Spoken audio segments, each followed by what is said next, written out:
I think it probably starts with I have this core value of I hate waste. I hate to see wasted time, money, energy, talent. And everything I've done in the human capital space for the last 17 years has been about talent optimization, getting the right butts in the right seats, giving people a great manager, and eradicating employee engagement issues.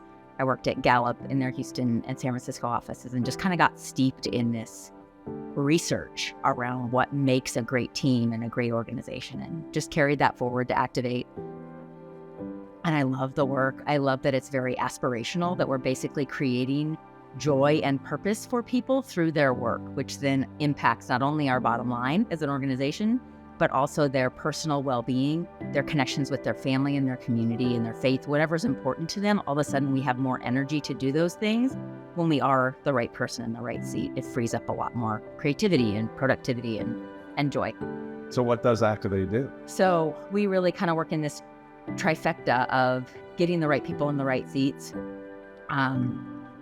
eradicating burnout before it gets to the point where we lose people. So we're addressing turnover, a lot of the soft costs in business that we don't always quantify, but we know exist. It takes me a lot of time to refill a position. We just have misalignment with our managers and our team. So measuring employee engagement, creating roadmaps that eradicate those issues. It's kind of like I explain employee engagement as a whack-a-mole kind of game. It's like you're never going to fix engagement. You might fix getting the right people in the right seats, and then they can thrive, but they will always have this kind of things that come up. And so we play this game of whack-a-mole where we prioritize what's most important through an engagement pulse. And then we help focus on a top-down and bottom-up strategy simultaneously, where teams are working on their own issues. Meanwhile, organizationally, we're looking at what are systemic issues we should be addressing from the top down. Yeah. So engagement, as you said, very broad topic. A lot of people in the assessment space and the engagement space.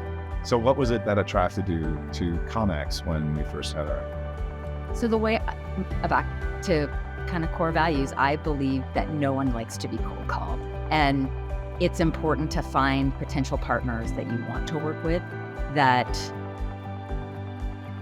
have the time and the energy and the headspace to want to work on something. And so I don't believe in cold calling. I believe in relationships.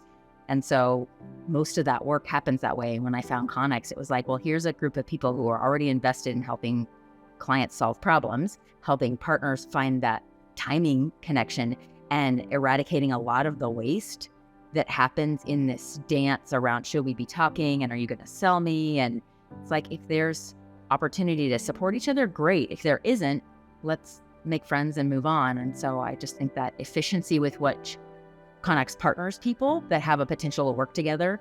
And I think for the members being able to sort through the clutter. No, I want an employee engagement vendor, partner. Okay, there's 4 million choices out there.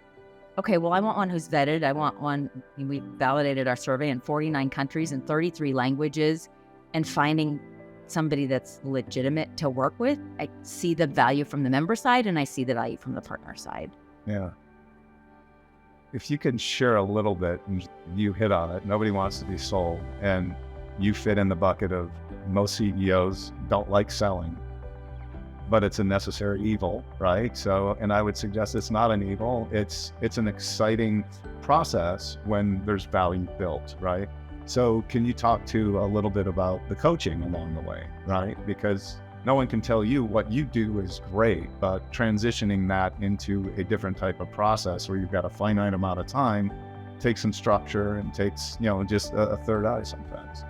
When I am talking to people who are looking at Connex, that's probably the thing that I talk most about is I've never seen another opportunity to say, hey, I'm gonna set you up with this conversation.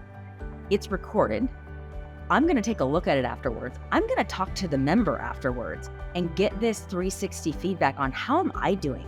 Am I wasting their time? Am I making good use of our conversation? Are we moving this forward in a way that feels productive and effective to a member? So then all of a sudden I'm leveling up my game as part of the natural process of what Connex has built. And I think it's one of the most beautiful elements of what you offer partners, because you help us get better for the benefit of members and the benefit of our own businesses.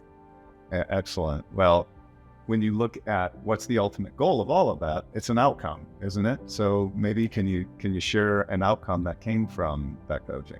Yeah. So I think the efficiency with which I'm trying to help members get to, is there actually a pain here? What is that pain worth? And is it worth solving today or in the future? One of the outcomes, we started a project with a Berkshire Hathaway subsidiary out of this that was really trying to define, what does a success profile look like for a crane operator? What is the ethos? What is the aptitude that we need to get in this role so we have better retention in a space that's very competitive and very high paying, and that turnover hurts a lot because we are a very relationship driven business. And so that was a fun getting feedback on how do I approach the conversations overall, and then working through to a productive space with the client.